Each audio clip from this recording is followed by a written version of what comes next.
de la Victoria es sagrado y es de todos los paraguayos. Ojaí, David Galeano Olivera. El 16 de mayo de 1940, el presidente José Félix Estigarribia adquirió dicha propiedad de más de 90 hectáreas según decreto 1330, con el objetivo que los héroes del Chaco sean trasladados allí para su tratamiento y que los soldados sanos labren la tierra como medio de vida, recibiendo el nombre de Cuartel de los Inválidos, y después, por recomendación de Emiliano R. Fernández, se denominó Cuartel de la Victoria, en homenaje al heroísmo y a las hazañas de los héroes del Chaco.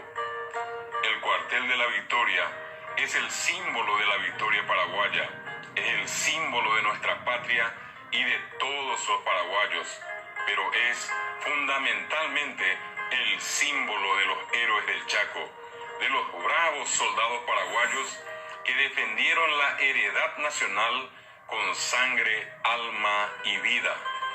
En su memorial se encuentran sepultados 502 héroes, a los que se sumó el soldado Andrés Benítez, el último centinela del Cuartel de la Victoria, quien falleció a los 104 años y fue enterrado allí con sus demás camaradas el 26 de julio de 2017.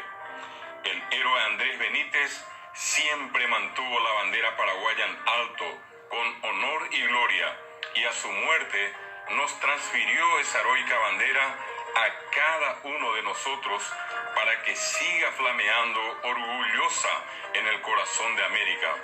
El Cuartel de la Victoria no es un sitio cualquiera, es un altar sagrado y representa a nuestra patria y a sus indómitos héroes.